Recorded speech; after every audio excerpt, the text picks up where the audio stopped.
Hi, I'm Barry Ostrowski. At Barnabas Health, we believe citizens need to be informed about the important healthcare issues affecting their lives. That's why we're proud to support healthcare programming produced by the Caucus Educational Corporation and their partners on public television. Funding for A Conversation with Governor Chris Christie and Steve Adubato has been provided by PSE&G, the law firm of Gibbons, P.C., TD Bank, NJ Best, United Water, Barnabas Health, Cone Resnick, Qualcare Inc., and by these public-spirited organizations committed to informing New Jersey citizens about the issues that matter.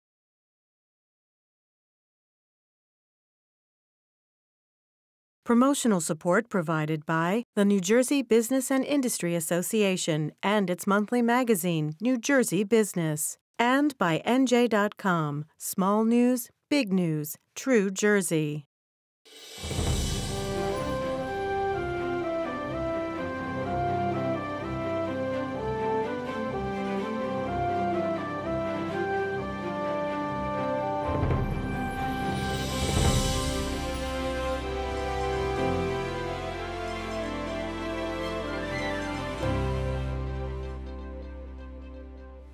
Hi, I'm Rafael P. Roman. My colleague Steve Adubato recently had the opportunity to sit down with New Jersey Governor Chris Christie for a live conversation where they discussed a whole range of issues facing the state and the nation. We hope you enjoy this special edition of New Jersey Capitol Report. Hi, I'm Steve Adubato. Welcome to the Tisch WNET studio here in the heart of New York City. It's my honor, my pleasure to introduce the governor of the great state of New Jersey, Governor Chris Christie.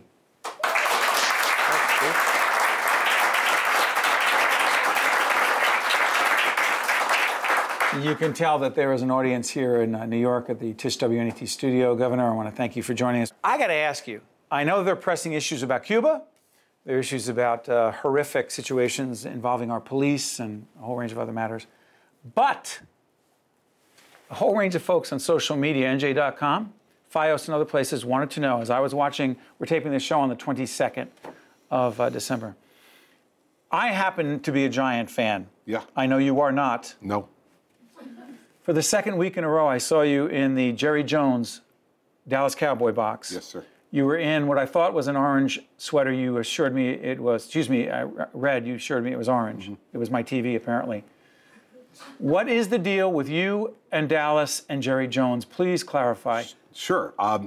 Ever since I've been 9 years old, I was a Dallas Cowboys fan. Starting back in Super Bowl V, I saw Roger Staubach play for the first time. I thought, this is a guy I want to root for, so I started rooting for the Cowboys. I've been a Cowboys fan ever since, through really good years and through really bad years. And when I ran in 2009, I got asked about what my favorite football team was. I said it was the Dallas Cowboys, and it was, is, and will be. You don't change your sports teams, you know. So that's who I am, and I've become friends with Jerry over the last 5 years. Jerry. Yeah, Jerry. He allows me to call him Jerry. I don't call him Mr. Jones. I call him Jerry, and I've become friends with Jerry over the last 5 years. And you know, we were at the game together in Philadelphia 2 weeks ago. Sure. And then Mary Pat and myself and all the children went down to Dallas this weekend, and we went to the game yesterday. You want to move from sports? I don't care. Okay. It's your show. That won't last long. Governor, there is no easy transition to do this, but I want to talk about Cuba. And the Cuban situation has become incredibly fascinating and controversial on a lot of levels. The president clearly made a historic decision, an executive decision. Many in Congress, including United States Senator Bob Menendez, who we just had on in a special with Cory Booker. Bob Menendez made his feelings clear about how he disagreed with the president regarding the Cuba situation and the agreement. But you went further and wrote a letter and basically said that the Cuban agreement reached by the United States is problematic largely because a woman by the name of Joanne Chesimard, who now goes by the name of Assata Shakur, in 1973 was convicted of killing a New Jersey state trooper, escaped to Cuba, has been in Cuba for a long period of time, as we believe, and you said what in that letter as it relates to the agreement in terms of her being extradited back to the United States for killing a state trooper? Well, in my mind, it's unacceptable to have a reopening of diplomatic relations with Cuba, and unacceptable to even consider taking them off the terrorist watch list if they are harboring a convicted cop killer. And let's remember, that's what Joanne Chesimard is. She murdered in cold blood a New Jersey state trooper on the side of the road who was just doing his job. That family has lived with that pain and that loss now for 41 years. And for the last 30 years, this woman has been granted political asylum by the government of Cuba, been paid by the governor of Cuba, and she is a convicted cop killer. So what I said to the president was there should be no reopening of these relations and no consideration taking them off the terrorist watch list, because his own FBI, the president's own FBI, has her in the top 10 most wanted domestic terrorists. Yet there's been no conversation that anyone's aware of regarding sending her back to complete her sentence. And remember, she used violence also, took prison guards hostage to escape in 1979. Governor, right before we came on the air, Associated Press put out a story from officials in Cuba who basically said, absolutely not. And I know you read it. Basically, the Associated Press reported that Josefina Vidal, representing the Cuban government, has said that every nation has sovereign and legitimate rights to grant political asylum to people it considers to have been persecuted. That's a legitimate right. They have said that there is no extradition agreement between the United States and Cuba, and they're wondering, who are you, Chris Christie, to be asking this? The president is not asking for it. So my question to you is this: what pressure will you be putting on the president to ask for Joanne Chesimard to be returned? And have you heard anything from the White House on this? Well, first off, I think it's very interesting, the quote you used. She said that every sovereign nation has the right to grant asylum to people who have been persecuted. So Joanne Chesimard, a cold-blooded cop killer, convicted by a jury of her peers in what is, without question, the fairest and most just criminal justice system in the world, certainly much more just than anything that's happened in Cuba under the Castro brothers. She's now, according to an official of the Cuban government, persecuted. Was the president wrong in not asking for this? The president was wrong in not asking for it, and the president is getting his proof right now through that comment. Remember, the president said this is going to change things in Cuba, this opening up. And another thing she said in that story that you didn't mention was that she said, we're happy to accept the entire package the president has offered. Well, what did the United States get? And more importantly, what did those people who are persecuted and whose human rights are violated in Cuba get in return for America now opening up its economic and travel doors and full diplomatic relations with the power and the majesty that has to have an American embassy in your country? Was it a bad deal? It was an awful deal. And it is typical of this president, unfortunately, in negotiations. The Iranian nuclear deals extended 6 months at a time over and over and over again while they continue to move towards a nuclear capability. Now, we normalize relations with Cuba without getting anything in return. We have a hostage exchange, and that's what we get in return. We, for 50 years, have demanded that they have free elections, that they open the internet, that they allow political prisoners to be released. None of those things happen. We're just going to take that on the come, I guess. Listen, what I'm going to do is do what I need to do as governor of New Jersey, which is one of our state troopers was murdered in cold blood. His killer was convicted. And these thugs in Cuba have given her political asylum for 30 years. It's unacceptable. And I'm going to continue to speak out. I don't know whether I'll put any pressure on the president or not, but I'm certainly going to continue to speak out. Governor, unfortunately, there's a direct connection. We talk about that state trooper who was killed in 1973. We talk about the fact that right here in New York City, two of the bravest police officers killed sitting in their car, assassinated, if you will, right? As a former United States attorney, you've prosecuted cases involving police officers involved in these kinds of situations. Rudy Giuliani, who is very supportive of you, a former U.S. attorney in the Southern District of New York, former presidential candidate, has spoken out loudly on this. Rudy Giuliani has said that the mayor of New York City, Mayor de Blasio, as well as Al Sharpton, have created an environment that in many ways has contributed, they have contributed to open season on cops, and an environment where cops are now more vulnerable than ever before. Was he right? Well, I'll tell you this. One of the things that disturbs me about the entire conversation that we're having right now is that it seems like lots of people are trying to score political points here.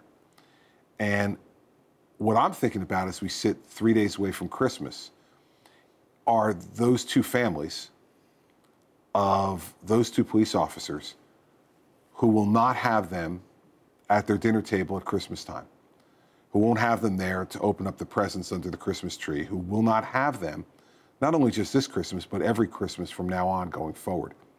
And I think before we get into all of that analysis, it may be time for everybody in this region and around the country to take a deep breath and to think about the loss that's been suffered by these two families and take some time out to pray for them and for their families.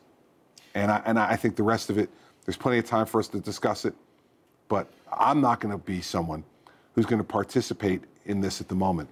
I'd rather allow these police officers to be laid to rest, let these families grieve, and have all of us as a society think about what that means. So, Governor, I'm going to try one more on this, and I totally respect and understand where you're coming from, but as a former prosecutor who understands this very well, and also as a governor who ran and got a very large percentage of the Black and Latino vote, who worked very hard in Black churches, in the Black community, to gain trust. Here's my question. What do you believe needs to be done to try to strengthen what is clearly a strained and difficult and painful and unhealthy relationship between many in the Black community and the police department? Well, not just in New York City, but in New Jersey as well. Sure. Well, listen, I think less talking and more doing. Of this. Let's look in Camden for a minute, Steve, where we have worked incredibly hard, the state and the county and the local government, to reestablish law and order in Camden, but to do it in a way where the community feels empowered. And so if you look at what's happened in Camden over the last 2 years, murders are down 58% with the new police force that we put in effect, a county police force that has a metro division that covers Camden, 400 police officers on the street there. And just this week, you had Camden police officers dressed as Santa Claus going door to door in some of the most underprivileged neighborhoods in Camden and giving out gifts that they had collected to those children and those underprivileged families. They want to make the community a part of the law enforcement community, and they want to build trust and respect between the citizens and themselves, and the citizens are participating in that and benefiting. And I think the model that we've established here in Camden could be a model that folks consider around the country. You really believe in Newark, where the federal government actually has taken over the police department, and in other places, and in New York City, because people care what you say nationally, Governor. You know that as well as I do. You believe the Camden model has the potential? I absolutely do. And listen, remember, Camden, for a number of years, was considered and ranked the most dangerous city in America. So if it can work in Camden, yeah, I think it can work anywhere. Okay. Sony. I promise we'll do pension reform. We'll do a whole bunch of other New Jersey stuff. The president said that Sony capitulated and folded on the movie The Interview, all right? And they shouldn't have. Just, can I get a yes or no? Did Sony fold unnecessarily? Yes. If Sony wanted to say, we're hanging in there, we're not going to let the North Koreans tell us what to do, First Amendment right, we're doing this, we're not going to, okay. Would you, as governor, if they wanted to show this in a New Jersey movie, let's say they're movie theaters, right? But we need protection because we have to protect the people who go, Governor. Would you have said, you know what? We're going to back you up with state troopers, state police, because they were afraid, obviously, for liability and for the safety of people who would go, which makes sense. Certainly we would have worked with law enforcement, whether it was local, county, or state, or some combination of those, if there was a verified threat, which we would do now no matter what. If there's a verified threat in some other area of the state, we bring in the resources that are necessary to keep people safe, and this would be no different. The cyber thing is different, isn't it? You've seen it before. Well, yeah, but I don't think it's different. You don't think it's different? No, listen, it's another one of the evolving threats that we face in the world, unfortunately. We have to know the nature of our adversary, and we need to react accordingly. And I thought it was interesting to have the president say, well, Sony never called me. I don't know. You know, maybe it's just different ways of approaching a problem, but certainly we're briefed, and he certainly was briefed about the attack. Yes. Seems to me it's the obligation of the President of the United States to call them and say, okay, everybody in the White House, let's get together. Let's see how we're going to react to this. And then you can give those kind of assurances regarding safety and security and the rest, that the president has even more of an ability to provide than a governor. So I think there were a lot of mistakes here. I think Sony made a mistake by backing off. And I think, quite frankly, the president made a mistake by not being assertive and getting everybody into the White House, from Sony and the movie theater companies that Sony was complaining about, and the intelligence community, and saying, okay, what's the nature of the threat? Explain the nature of the threat, and what can we do to stop it? Is there a safe way to show this movie around the country without putting people's lives unnecessarily in danger? And that's what a leader does. NJ.com. You follow NJ.com. It's the Star Ledger's website, and they had some wonderful questions. You ready for one? I see you are. Governor, pensions. The question on NJ.com was, Governor, when you ran, you talked about reforming the pension system, getting it right. A lot of fanfare having to do with the Democrats and Republicans coming together. Yeah.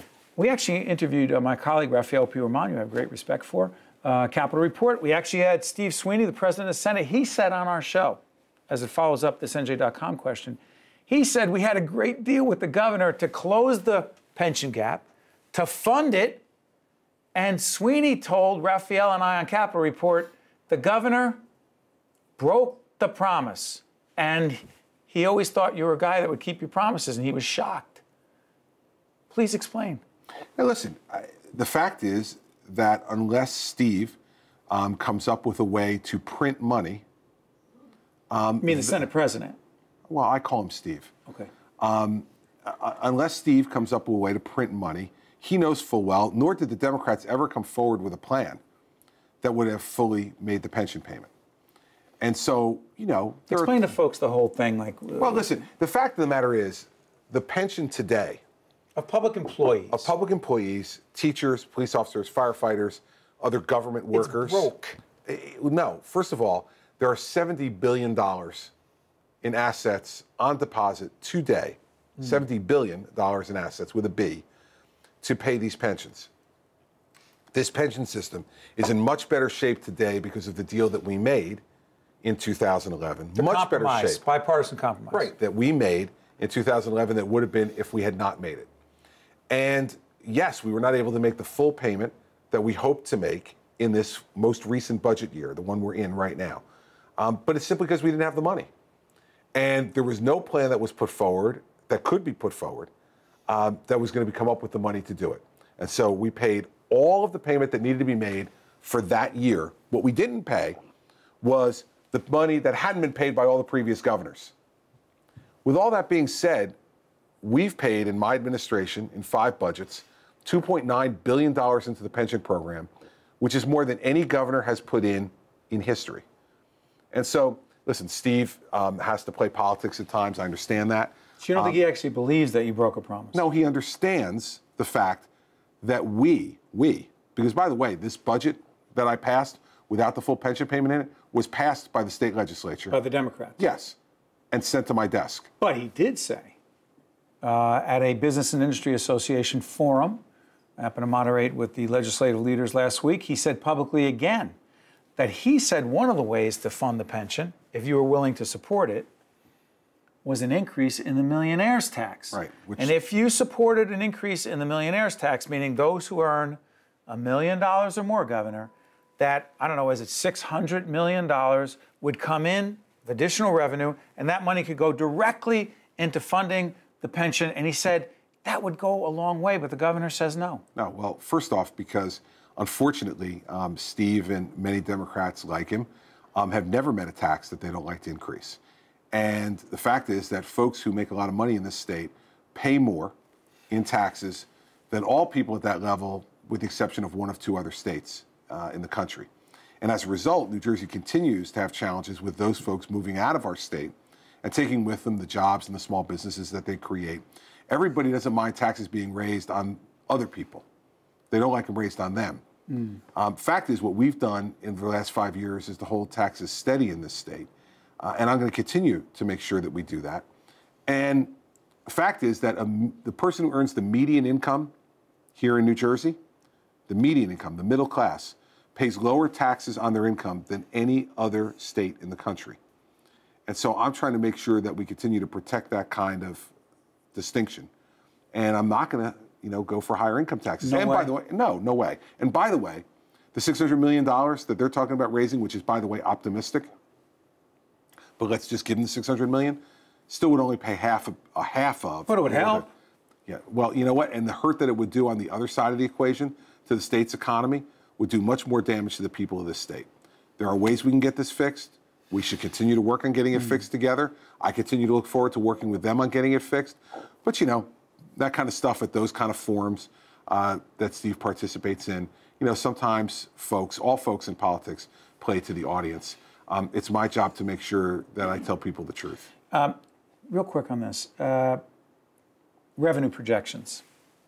You talk to the folks in the legislature, they have their folks who say, this is how much money's coming in, how much revenue's coming in. You have your folks on the Treasury side saying, this is how much money is coming in. They're never the same numbers. But you have to propose a budget based on the numbers that are certified and you believe are the numbers. Right.